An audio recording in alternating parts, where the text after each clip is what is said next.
নমস্কার, আমি অগ্নি। প্রাথমিক শিক্ষক নিয়োগ সংক্রান্ত যে আলোচনা পর্ব চলছে, আজকে তারই একটি নতুন প্রশ্ন নিয়ে হাজির হয়েছি। আজকে যে বিষয়টা নিয়ে আমরা আলোচনা করব, যে প্রাথমিক শিক্ষায় আমরা ছেলে মেয়েদের আলাদা করে বসানোর ব্যাপারে কোনো এই বিষয়টা আপনি কীভাবে দেখছেন? যে ছেলে মেয়েদের কি একসাথে আপনি বসাবেন, না ছেলে মেয়েদের আলাদা করে বসাবেন প্রাথমিক বিদ্যালয়ে?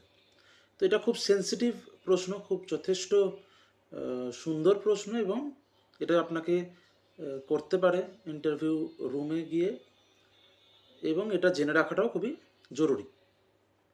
তো আপনি উত্তরটা এভাবে সাজাতে পারেন যে, স্যার বা ম্যাডাম, আমি মনে করি যে প্রাথমিক শিক্ষা হচ্ছে একেবারে বুনিয়াদী স্তরের শিক্ষা, যেখানে একজন পড়ুয়ার মূল্যবোধ, নৈতিক বিকাশের স্তর, এবং তার এখনও সেই বয়স অবধি সে পৌঁছয়নি যেখানে লিঙ্গ বৈষম্য বলুন বা এই যে লিঙ্গভেদ, এই ধারণাগুলো তার মধ্যে তৈরি হবে এখনও।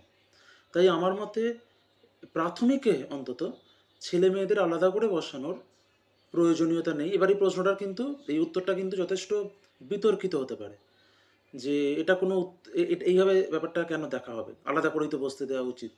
কিন্তু আপনারা যদি একটু বিষয়টা গভীরে ভাবেন, সেটা হচ্ছে একজন ছেলে এবং একটা মেয়ে, এই যে ছেলে এবং আলাদা, মেয়ে আলাদা, এবং তাদের শারীরিক মানসিক বিকাশের স্তর আলাদা, শারীরিক মানসিক ভাবনার বহিঃপ্রকাশ আলাদা।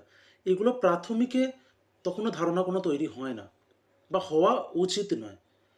সেখানে তারা সবাই মিলে পড়ুয়া, ব্যাস এটাই তাদের পরিচয়। তাই আপনি এটা এভাবেই বলতে পারেন যে বন্ধু তখন যে কেউ যে কারোর হতে পারে।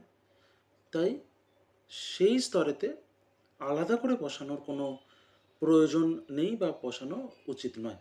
আমি মনে করি যে ছাত্র বা ছাত্রী যেই হোক না কেন, একসাথেই তাদের একটা সুন্দর বন্ধুত্বপূর্ণ একটা পরিবেশ সৃষ্টি করা উচিত, এবং সেই দায়িত্ব শিক্ষক শিক্ষিকাদের নেওয়া উচিত।